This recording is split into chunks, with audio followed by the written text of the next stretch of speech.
నమస్కారం ఫోకస్ అనంత న్యూస్ కి స్వాగతం. హెడ్లైన్ చూద్దాం.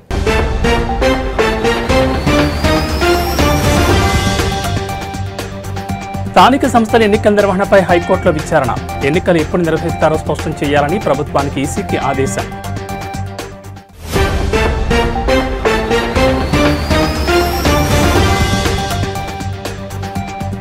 ధనత్రయోదశికి ముందు భారీగా పెరిగిన పసిడి ధరలు. ఒక్కరోజే తులంపై 3,000 పైగా పెరుగుదల.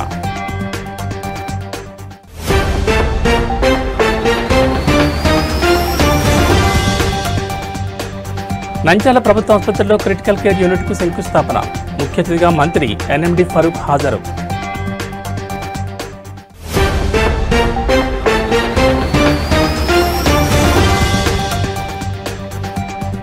జిందాల్ భూ నిర్వాసితుల పోరాటం. 118వ రోజుకు నిరసన. సమస్యల పరిష్కారం దిశగా తొలి అడుగు.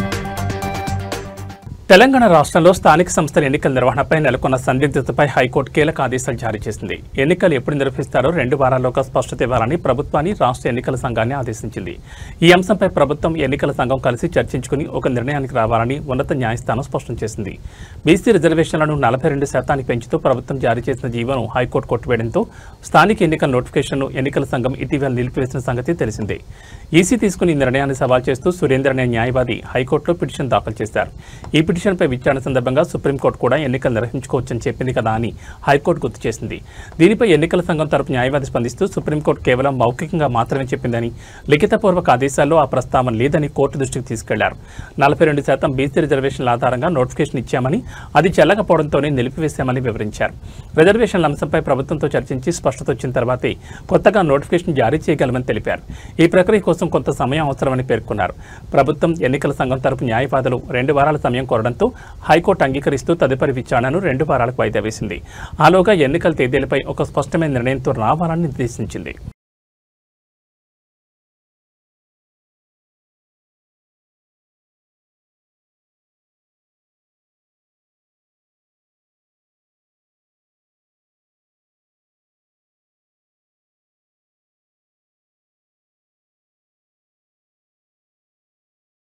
పండగ సీజన్లో బంగారం కొనుగోలు చేయాలనుకునే వారికి ఊహించని షాక్ తగిలింది. ముఖ్యంగా ధనత్రయోదశి సమీపిస్తున్న వేళ పసిడి ధరలు ఒక్కసారిగా ఆకాశానంటాయి.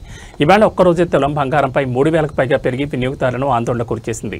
అయితే వెండి ధర తగ్గడం కాస్త ఊరటనిచ్చే అంశం. ఈవేళ ఉదయం నాటికి తెలుగు రాష్ట్రాల్లోని ప్రధాన నగరాలైన హైదరాబాద్, విజయవాడ మార్కెట్లలో బంగారం ధరలో భారీగా పెరుగుదల నమోదైంది. నిన్నటితో పోలిస్తే 22 క్యారెట్ల తులం బంగారం ధర 3,050 రూపాయలు పెరిగి 1,21,700కు చేరుకుంది. అదేవిధంగా 24 క్యారెట్ల స్వచ్ఛమైన బంగారం తులంపై 3,330 పెరిగి 1,32,770 వద్ద స్థిరపడింది. మరోవైపు బంగారం ధరలకు భిన్నంగా వెండి ధర దిగొచ్చింది. కిలో వెండిపై 3,000 రూపాయలు తగ్గి ప్రస్తుతం 2,03,000గా ఉంది. బంగారం ధరలు పరుగులు పెడుతున్న తరుణంలో వెండి ధర తగ్గడం కొనుగోలుదారులకు కొంత ఉపశమనం కలిగించింది. తెలుగు రాష్ట్రాల్లోని ప్రధాన నగరాల్లో దాదాపు ఇవే ధరలు కొనసాగుతున్నాయి.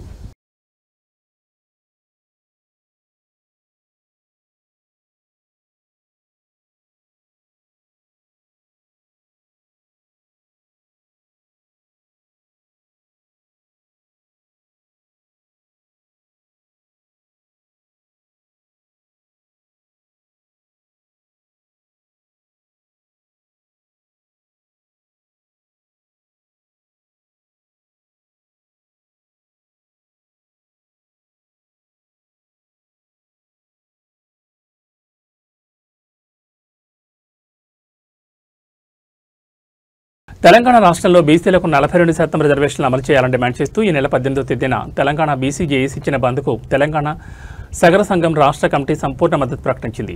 ఈ సందర్భంగా ఉప్పరి శేఖర్ సగర్ మాట్లాడుతూ రాష్ట్ర వ్యాప్తంగా నిర్వహించనున్న ఈ బంద్ ద్వారా బీసీల చైతన్యాన్ని ప్రదర్శించాలని పిలుపునిచ్చారు. 42% రిజర్వేషన్లు అమలు చేయకుండా స్థానిక సంస్థల ఎన్నికలు నిర్వహిస్తే సహించేది లేదని ఆయన హెచ్చరించారు. రాజ్యాంగ సవరణ ద్వారా చట్టబద్ధంగా రిజర్వేషన్లు అమలు చేయాలని డిమాండ్ చేశారు. రాజకీయ, విద్య, ఉద్యోగాల్లో జనాభా ప్రాతిపదికన రిజర్వేషన్లు కల్పించే వరకు తమ ఉద్యమాన్ని కొనసాగిస్తామని స్పష్టం చేశారు. తెలంగాణ రాష్ట్ర వ్యాప్తంగా ఉన్న సగరులందరూ ఈ బంద్లో పాల్గొనాలని పిలుపునిచ్చారు. పార్లమెంటుకు అని చెప్పేసి పంపించి ఇక్కడ అసెంబ్లీలో చర్చ జరిపిన తర్వాత ఈ చర్చ తీసినటువంటి బిల్ ఏదైతే ఉందో మరి గవర్నర్కు పంపించడం జరిగింది. గవర్నర్ ద్వారా మరి రాష్ట్రపతికి వెళ్ళింది. రాష్ట్రపతి దగ్గర పెండింగ్ ఉంది. అది పెండింగ్ ఉంది, సమయం అయిపోతుంది కాబట్టి మళ్ళీ రాష్ట్ర గవర్నమెంట్ రెండవసారి ఆర్డినెన్స్ తీసుకొచ్చింది. ఆర్డినెన్స్ కూడా గవర్నర్ దగ్గర పెండింగ్ పెట్టి ఆ తర్వాత ఇన్ని నెలలైనా కూడా కేంద్ర ప్రభుత్వము స్పందించట్లేదు. రాష్ట్రపతి గవర్నర్ ఏమో బిల్లులు పెండింగ్ లో పెట్టారు అని చెప్పేసి అసెంబ్లీలో మళ్ళీ ఒక జీవో తీసుకొచ్చి ఈ కాంగ్రెస్ ప్రభుత్వము ఇచ్చిన మాట నిలబెట్టుకునే క్రమంలో జీవోను తీసుకొచ్చినామని చెప్పి ఈరోజు చెప్తా ఉన్నారు. ఆ జీవోను కోర్టులో ఎవరో ఛాలెంజ్ చేస్తే ఈరోజు స్టే ఇచ్చింది. అంటే ఇక్కడ కేంద్ర రాష్ట్ర ప్రభుత్వాల్లో అధికారంలో ఉన్నటువంటి కాంగ్రెస్ బీజేపీ పార్టీలకు మరి వాదిస్తున్నప్పటికీ కూడా అవతల ఎవరైతే ఈరోజు బీసీలకు ఇన్ని సంవత్సరాలుగా కనీసం రిజర్వేషన్లు లేకుండా అన్యాయానికి లోనవుతున్నటువంటి సమాజాన్ని ఈ సమాజంలో సమానత్వం కోసం మరి బీసీలను కూడా అవకాశం కల్పించాలని చెప్పేసి ప్రభుత్వాలు ఒకవైపు నటిస్తూనే మరోవైపు ఇంకా వాళ్ళ కొన్ని సామాజిక వర్గాలు ఈరోజు ప్రధానంగా ఈ రాష్ట్రంలో రెడ్డి సామాజిక వర్గానికి సంబంధించినటువంటి మాధవరెడ్డి ఎవరు?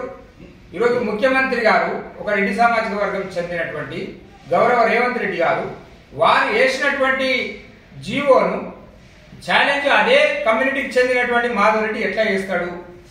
అంటే ఈ రాష్ట్ర ప్రభుత్వము చిత్తశుద్ధి ఉంటే మాధవరెడ్డితో ఎందుకు మాట్లాడలేకపోయింది? పార్లమెంటులో నంద్యాల పట్టణ ప్రజలకు మెరుగైన వైద్య సేవలు అందించాలనే ప్రభుత్వ సంకల్పంలో భాగంగా స్థానిక ప్రభుత్వ జనరల్ హాస్పిటల్ ఆవరణలో నూతనంగా ఏర్పాటు చేయనున్న క్రిటికల్ కేర్ యూనిట్కు రాష్ట్ర న్యాయశాఖ మైనార్టీ సంక్షేమ శాఖ మంత్రి ఎన్ఎండి ఫరూక్ ఈరోజు ఘనంగా శంకుస్థాపన చేశారు. ఈ సందర్భంగా మంత్రి ఎన్ఎండి ఫరూక్ మాట్లాడుతూ అత్యవసర చికిత్స అవసరమయ్యే రోగులకు మెరుగైన వస్తువులు, ప్రత్యేక చికిత్సలు ఇక్కడే అందించడానికి ఈ యూనిట్ ఉపయోగపడుతుందని తెలిపారు. దీనివల్ల స్థానిక ప్రజలు మెరుగైన వైద్యం కోసం ఇతర నగరాలకు వెళ్లాల్సిన అవసరం తప్పుతుందని వివరించారు. త్వరగా ఈ క్రిటికల్ కేర్ యూనిట్ను పూర్తి చేసి ప్రజలకు అందుబాటులోకి తీసుకురావాలని అధికారులకు దిశానిర్దేశం చేశారు.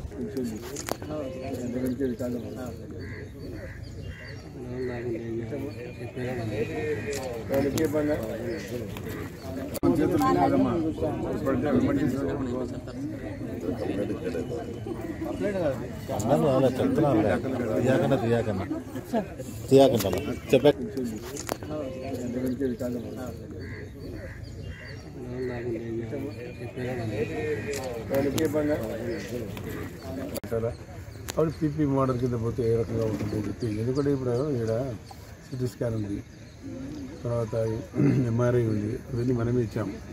నేనే ఇచ్చాము, అప్పుడు తీసుకొచ్చి పెట్టాము. ఎందుకంటే మనం రాజకీయ శాశ్వతం కాదు, ఉంటాయో పోతాయని ముందే అన్ని తీసుకొచ్చి కర్నూలు కానీ, నంద్యాల కానీ, మచిలీపట్నం కానీ, అదేవిధంగా విజయనగరం కానీ చాలా వరకు నాకు వర్కునేంత వరకు అన్నీ పర్చేజ్ చేసి ఫిలిప్స్ మంచి కంపెనీ తీసుకొచ్చి పెట్టాం.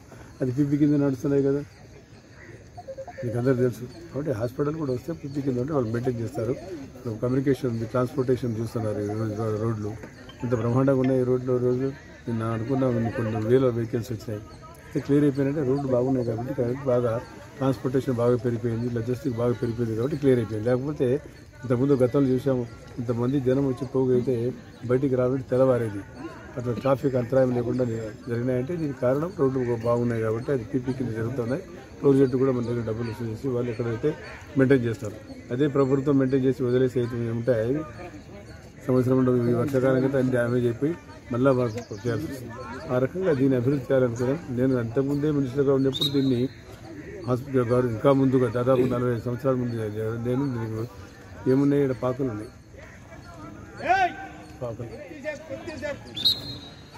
పాకలు ఉన్నాయి, మీకు అందరూ తెలుసు కదా.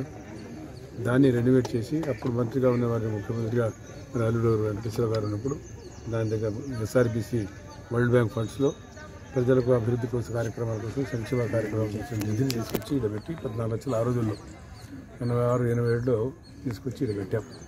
అప్పుడు దాని వల్ల కూడా పేపర్లు బాగా రాశారు ఆ రోజుల్లో. ఈ పేపర్ 2-3 పేపర్లు జ్యోతిను ఈనాడు రాశారు. పిల్లలను కోతులు డెలివరీ అయితే పిల్లలను కోతులు ఎత్తుకుపోతుండే. ఏమీ లేదు ఇక్కడ, ఒక క్వార్టర్ ఉన్నది. లోకల్ డాక్టర్ నారాయణ ఉన్నాడు పాపం, ఆయనకు బాగా ఇంట్రెస్టెడ్.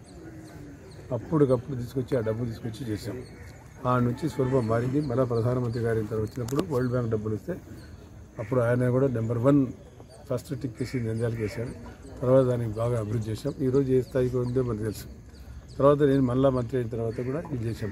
పల్నాడు జిల్లా వినుకొండ పట్టణంలోని బొక్టోబాడ్ గర్ల్స్ స్కూల్లో ప్రభుత్వ ఆదేశాల మేరకు స్వచ్ఛాంధ్ర స్వర్ణాంధ్ర స్వచ్ఛ దివాస్ నవంబర్ నెల థీమ్ గురించి అవగాహన కార్యక్రమం జరిగింది. ఈ కార్యక్రమంలో శానిటరీ ఇన్స్పెక్టర్ ఇస్మాయిల్ మాట్లాడుతూ వ్యక్తిగత పరిసరాల పరిశుభ్రత యొక్క ప్రాముఖ్యతని, బహిరంగ మలమూత్ర విసర్జన నివారణ, హ్యాండ్ వాష్ ప్రాధాన్యత, స్వచ్ఛ దీపావళి, పర్యావరణ పరిరక్షణపై విద్యార్థులకు వివరించారు. అనంతరం శ్రీ సాయి హాస్పిటల్ డాక్టర్ శంకర్ అనూష మాట్లాడుతూ మహిళల్లో గుండె జబ్బులు, రొమ్ము క్యాన్సర్, ఇతర స్త్రీ జననేంద్రియ క్యాన్సర్ల ముప్పు ఎక్కువగా ఉంటుందని తెలిపారు. నెలసరి సమస్యలు, కడుపు నొప్పి, గర్భాశయ సమస్యలు మరియు పరిశుభ్రత లోపించడం వంటి సమస్యలు సాధారణం కావని వివరించారు. నేను doctor Shankar Yashwanthi Anusha, consultant gynaecologist, Sri Sai hospital Vinukonda. ఈరోజు వినుకొండ పురపాలక సంఘం ఆధ్వర్యంలో నిర్వహిస్తున్నటువంటి ఈ స్వచ్ఛాంధ్ర స్వర్ణాంధ్ర కార్యక్రమంలో ఫస్ట్ వర్డ్ స్కూల్కి రావటం నాకు చాలా ఆనందంగా ఉంది. ఈరోజు ముఖ్యంగా కొన్ని అంశాల గురించి నేను ఇక్కడ మాట్లాడదలుచుకున్నాను. అందులో మరీ ముఖ్యంగా ఫస్ట్ ఇప్పుడు ప్రజెంట్ మెయిన్ ప్రాబ్లం అయినటువంటి సర్వైకల్ క్యాన్సర్కి గాను మీకు అవగాహన కల్పించడానికి నేను ఈరోజు ఇక్కడికి వచ్చాను. ఈ జనరల్గా క్యాన్సర్ అనేది మన ఇళ్లలో చూస్తూ ఉంటాము. అది మామూలుగా అది బయటపడేసరికి చాలా ఆలస్యం అయిపోతుంది. బయటపడిన తర్వాత కూడా దానికి పెద్దగా ట్రీట్మెంట్ అనేది లేదు, ఉన్నా కూడా వాటి వల్ల పెద్దగా ప్రయోజనం ఉండదు. అయితే ఇటు ఒక క్యాన్సర్కి మాత్రం అది రాక ముందుగానే మనం అది నివారించడానికి వ్యాక్సిన్ అనేది వేయించుకోవచ్చు. అది ఆ క్యాన్సర్ వ్యాక్సిన్ ఏంటి అంటే సర్వైకల్ క్యాన్సర్ వ్యాక్సిన్ అనమాట. దీంతో గాను మరీ ముఖ్యంగా హెచ్పివి అంటే హ్యూమన్ పాపిలోమా వైరస్, ఇది రాకోకుండా జిందాల్ భూ నిర్వాసితుల నిరసన కార్యక్రమం నేటితో 118 రోజులకు చేరుకుంది. గత 3 నెలలకు పైగా చేస్తున్న పోరాటం, పదే ఇచ్చిన ఫిర్యాదులు, గ్రామసభలో చేసిన విజ్ఞప్తులు ఎట్టకేలకు ఫలితాన్నిస్తున్నాయని నిర్వాసితులు హర్షం వ్యక్తం చేశారు. నిన్న మూలబొడ్డవరంలో, నేడు ముష్టిపల్లెలు తహసీల్దార్, రెవెన్యూ సిబ్బందితో కలిసి నిర్వాసితులను కలవడం జరిగింది. జిల్లా యంత్రాంగం స్పందించడంతో త్వరలోనే జిందాల్ నిర్వాసితులకు తీపి కబర్ అందుతుందని వారు ఆశాభావం వ్యక్తం చేశారు. అంతేకాకుండా దేశ రాజధాని ఢిల్లీలోని జంతర్ మంతర్ వద్ద కూడా నిరసన తెలిపారు. ఈ నిరంతర ప్రయత్నాలకు ప్రతిఫలంగా జిల్లా యంత్రాంగం స్పందించి సమస్యల పరిష్కారం దిశగా అడుగులు వేయడంపై నిర్వాసితులు హర్షాతిరేకాలు వ్యక్తం చేస్తున్నారు. తమకు న్యాయం జరిగే వరకు, తమ భూములు తిరిగి అప్పగించే వరకు నిరాహార దీక్షలు కొనసాగుతాయని, అవసరమైతే పోరాటాన్ని మరింత ఉధృతం చేస్తామని నిర్వాసితులు స్పష్టం చేశారు.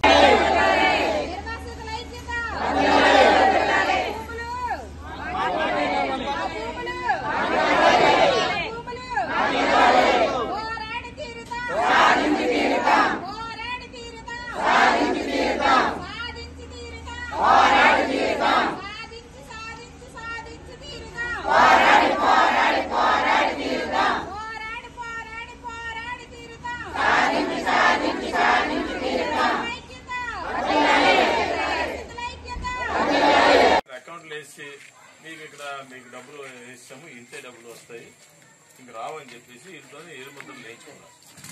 అది తప్పు కదా సార్. 18 సంవత్సరాలు అయితే డబ్బులు ఇచ్చుకొని అట్లీస్ట్ బ్యాంక్ ఇంట్రెస్ట్ ఇవ్వకుండా ఆ డబ్బులు ఇవ్వటం ఎంతవరకు సంబంధించింది. నెక్స్ట్ చాలా మంది ఏమనుకున్నారు, మనకి కలెక్టర్ గారు డబ్బులు ఇచ్చారు కదా, కలెక్టర్ గారి ద్వారా డబ్బులు మనకు రావాలి కదా, ఇది ఇచ్చినట్టు అయితే ఇంట్రెస్ట్ ఏదో వేసేది కదా అని కొందరు అనుకున్నారు.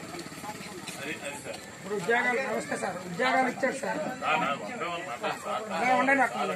కలెక్టర్ గారు చెప్పాలంటే ఒకరు అంటే ఆయన క్లియర్ గా సబ్సిడీ అర్థం అవుతే కలెక్టర్ గారు. పశ్చిమ గోదావరి జిల్లాలోని తణుకులో నకిలీ మద్యంపై ప్రజల్లో నెలకొన్న అనుమానాలు, అపోహలను తొలగించేందుకు ప్రభుత్వం ఏపీ ఎక్సైజ్ సురక్ష యాప్ను ప్రతిష్టాత్మకంగా అందుబాటులోకి తెచ్చింది. ఈ యాప్ ద్వారా మద్యం కొనుగోలుదారులు తాము కొనుగోలు చేసిన మద్యం యొక్క నాణ్యతను, స్వచ్ఛతను వారే స్వయంగా పరిశీలించుకునే అవకాశం కల్పించబడింది. మద్యం విక్రయదారులు కూడా మద్యం అమ్మే సమయంలో తప్పనిసరిగా ఈ యాప్ ద్వారా స్కాన్ చేసి విక్రయించాలి. స్కాన్ చేయడం ద్వారా నకిలీ మద్యాన్ని సులభంగా గుర్తించవచ్చు. బెల్ట్ షాపులకు మద్యం తరలకుండా నిరోధించడానికి కూడా ఇది ఎంతగానో తోడ్పడుతుంది. ఈ యాప్ వినియోగంపై వినియోగదారులకు అవగాహన కల్పించే కార్యక్రమంలో ఎక్సైజ్ సిఐ సత్య మణికంఠ రెడ్డి, ఎక్సైజ్ ఎస్ఐలు మరియు కానిస్టేబుళ్లు పాల్గొన్నారు. ఆందోళనలు నెలకొన్నాయి. మనం తాగే మద్యం సరైందా, నకిలీదా కాదా అనేది ప్రజలు భయాందోళన పడుతున్నారు. ఈ నేపథ్యంలో ప్రభుత్వం ప్రతిష్టాత్మకంగా ఈ మద్యం వినియోగదారులకు ఈ యొక్క యాప్ను తీసుకొచ్చి తాము తాగే మద్యం స్వచ్ఛతని, నాణ్యతని పరీక్షించుకోవడానికి వినియోగదారునికి అవకాశం కల్పించింది. ఈ నేపథ్యంలో గూగుల్ ప్లే స్టోర్ నుంచి ఈ యొక్క ఏపీ ఎక్సైజ్ సురక్ష యాప్ ని మీరు డౌన్లోడ్ చేసుకోవచ్చు. అదేవిధంగా యాపిల్ ఫోన్ యూజర్స్ కూడా iOS ద్వారా ఆ లింక్ ద్వారా ఈ యొక్క యాప్ డౌన్లోడ్ చేసుకునే అవకాశం కల్పించారు. ఈ యాప్ ని ఈ క్యూఆర్ కోడ్ స్కాన్ చేయడం ద్వారా ఈ యాప్ డౌన్లోడ్ చేసుకోవచ్చు. ఈ యాప్ డౌన్లోడ్ చేసుకున్న తర్వాత ఈ యొక్క మద్యం సీసా ఈ మద్యం సీసా యొక్క బాటిల్ మీద నుండి హాలోగ్రామ్ స్టిక్కర్ మీద ఈ క్యూఆర్ కోడ్ ని స్కాన్ చేయాల్సి ఉంటుంది. ఈ క్యూఆర్ కోడ్ ని స్కాన్ చేయండి. చేసిన తర్వాత ఈ యొక్క నెంబర్స్ ఉంటాయి కూడా, ఏంటిది సెక్యూరిటీ కోడ్ అని ఒక నెంబర్ ఉంటుంది 4 digits. ఆ సెక్యూరిటీ కోడ్ నెంబర్ దాంట్లో ఎంటర్ చేయాలి. చేసిన తర్వాత సబ్మిట్ కొడితే ఈ బాటిల్కి సంబంధించి ఎక్కడ తయారైంది, మ్యానుఫ్యాక్చరింగ్ డేట్ ఎంత, ఎంఆర్పి ఎంత ఉంది, మరియు అది ఎక్కడ తయారైంది, ఏ డిపో నుంచి వచ్చింది, ఏ షాప్కి వచ్చింది, మీరు షాప్ నుంచి కొనుగోలు చేసింది ఆ షాప్ నుంచి కొనుగోలు చేసామా లేదా అనేది మీరు తెలుసుకోవడానికి అవకాశం ఉంటుంది. ఇప్పుడు ఇది షో డీటెయిల్స్ అని కొడితే ఈ షాపుకి ఈ మద్యాన్ని బాటిల్కి సంబంధించి వివరాలన్నీ కూడా ఈ నేపథ్యంలో ఈ యొక్క మద్యంపై ప్రజల్లో అపోహలను, అనవసర ఆందోళనను తొలగించడం కోసం ప్రభుత్వం ప్రతిష్టాత్మకంగా ఏపీ ఎక్సైజ్ సురక్ష యాప్ను తీసుకురావడం జరిగింది.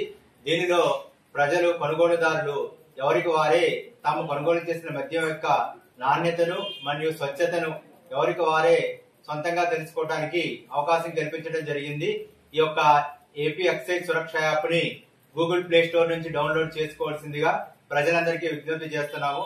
కొనుగోలుదారులు తాము కొనుగోలు చేసిన మద్యం యొక్క ఏ తేదీన తయారైంది, ఎక్కడ తయారైంది, ఏ షాపుకి ఆ మద్యం వచ్చింది, వారు ఏ షాప్ నుంచి కొనుగోలు చేస్తున్నారు, తదితర వివరాలన్నీ కూడా ఈ యొక్క బాటిల్ మీద మూత మీద ఉన్నటువంటి హాలోగ్రామ్ స్టిక్కర్ మీద ఉన్న QR కోడ్ ని స్కాన్ చేయడం ద్వారా ప్రతి కొనుగోలుదారులు దానికి సంబంధించి తెలుసుకోవడానికి అవకాశం ఉంటుంది. అదే విధంగా తాము కొనుగోలుదారుడు స్కాన్ చేసిన అనంతరం తాము పొందిన వివరాలను బాటిల్ మీద ఉన్నటువంటి పక్కన బాటిల్ మీద లేబుల్ మీద ఉన్నటువంటి మ్యానుఫ్యాక్చరింగ్ డేటు మరియు బ్యాచ్ నంబర్ తో సరిపోల్చుకుని ఒకసారి చెక్ చేసుకోవాల్సిందిగా వారికి సూచిస్తున్నాము. ప్రజలందరూ కూడా ఎటువంటి భయాందోళన లేకుండా తాము కొనుగోలు చేసిన మద్యాన్ని యొక్క నాణ్యతను వారే ధృవీకరించుకుని వారు ఎటువంటి భయాందోళనకు గురి కాకుండా మద్యాన్ని స్వీకరించవచ్చునని ఈ సందర్భంగా వారికి హామీ ఇస్తున్నాము. అదే కాకుండా పల్నాడు జిల్లాలోని వినుకొండ పట్టణంలో ఒక వివాహ కార్యక్రమంలో జగనన్నకు సంబంధించిన పాటలు ప్లే చేయడంతో పోలీసులు డీజే నిలిపివేశారు. ఈ సంఘటనపై పలువురు పోలీసులు తీరుని విమర్శిస్తున్నారు. నిర్వాహకులు మాట్లాడుతూ జగనన్న అంటే భయం అనుకున్నాం, కానీ ఆయన పాట విన్నా కూడా కూటమి ప్రభుత్వానికి భయమే అని వ్యాఖ్యానించారు. పెళ్లి వేడుకల్లో పాటలు, డాన్సుల కోసం కూడా అనుమతి అడగాలనే విధంగా పోలీసులు దౌర్జన్యం చేస్తున్నారని పలువురు మండిపడ్డారు. పోలీసులు కూటమి ప్రభుత్వం కోసం మాత్రమే పనిచేస్తున్నారని, సామాన్య ప్రజల పనులు పట్టించుకోవడం లేదని విమర్శలు చేశారు. రాజకీయాలకు అతీతంగా పోలీసులు వ్యవహరించాల్సిన అవసరం ఉందని, వ్యక్తిగత వేడుకల్లో జోక్యం తగదని అభిప్రాయపడ్డారు.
Hey!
హైదరాబాద్ పాతబస్తీ ప్రాంతంలో జరుగుతున్న కల్తీ తేనె తయారీ కేంద్రాలపై పోలీసులు దాడులు నిర్వహించి దాని గుట్టును రట్టు చేశారు.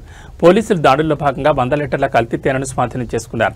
ఈ తయారీకి ఉపయోగించిన 2 కార్లను కూడా పోలీసులు సీజ్ చేశారు. ఈ కల్తీ తేనె తయారీ కేంద్రాల నిర్వహణలో ఉన్న 3 నిర్వాహకులను పోలీసులు అరెస్ట్ చేశారు. పోలీసులు ఈ కల్తీ కేంద్రాన్ని ఛేదించడం ద్వారా ప్రజల ఆరోగ్యాన్ని హాని కలిగించే ఈ అక్రమ వ్యాపారాన్ని అడ్డుకున్నారు.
బెల్ట్ షాపులు ఎలా నిర్వహించాలి, పోలీసు అధికారులకు ఎవరికి ఎంత లంచాలు ఇవ్వాలని టీడీపీ నేతలు మాట్లాడుకుంటున్నారని మాజీ ఎంపీ వైఎస్ఆర్సీపీ అధికార ప్రతినిధి మార్కాని భారత్ ఆరోపించారు.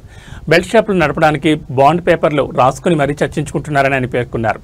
చట్టవిరుద్ధమైన కార్యకలాపాల గురించి చర్చించుకుంటున్న ఈ టీడీపీ నేతలపై ప్రభుత్వం తక్షణమే కేసులు నమోదు చేయాలని మార్కాని భారత్ డిమాండ్ చేశారు. సిండికేట్ వ్యాపారం ఎలా చేయొచ్చు అని రేట్లు పెంచుకుని అమ్ముకుందాం, ఇంకొకటేమో బెల్ట్ షాపులు పెట్టుకుందాం. ఏ షాపు పరిధిలో ఉన్న బెల్ట్ షాపులు ఆ ఏరియాలోనే అమ్ముకోవాలి. వేరే ఏరియాలో ఉన్న షాపులోళ్ళు ఇక్కడ బెల్ట్ షాపులు పెట్టకూడదు. ఎక్సైజ్ సిఏల్ని ఇద్దరిని రప్పిద్దాం, వాళ్ళు కొంచెం డబ్బులు ఎక్కువ అడుగుతూ ఉన్నారు. వాళ్ళనిద్దరిని నార్త్ సిఐని సౌత్ సిఐని కూడా కూర్చోబెడదాం అని ఇంకొక మద్యం షాప్ వాళ్ళతో ఈయన బేరసారాలు చేస్తూ ఉన్నాడు. మళ్ళీ అదేదో బాండ్లు 100 రూపాయల స్టాంప్ పేపర్ మీద బాండ్లు రాసుకోవాలంట, చెక్లు ఇచ్చుకోవాలంట. దీనికి సంబంధం లేదండి. మనం ఇవాళ సిఏలతో ఎక్సైజ్ నార్త్ సౌత్ సిఏలని కూర్చోబెట్టి మాట్లాడించాము. వాళ్ళు ఏదో ఆఫర్ పెట్టేది కావాలని.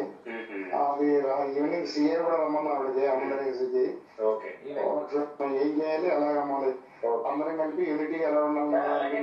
నా సైడ్ నుంచి ఒక చిన్న రిక్వెస్ట్ అండి, చెప్పండి. మీరు కొన్ని లీడ్ తీసుకొని ఏమనుకున్నామో అది ఒక పేపర్ మీద పెట్టండి సార్.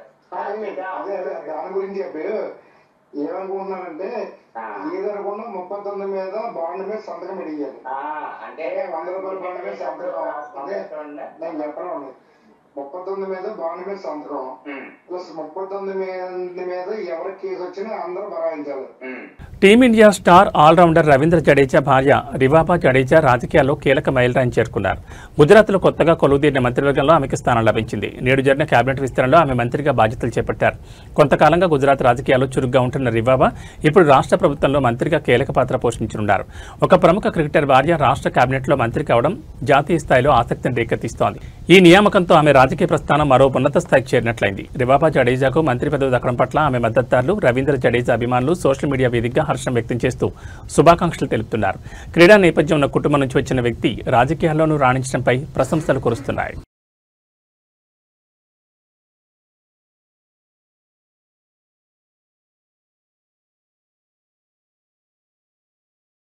ఇవి ఈ బులెటిన్ విశేషాలు. నమస్కారం.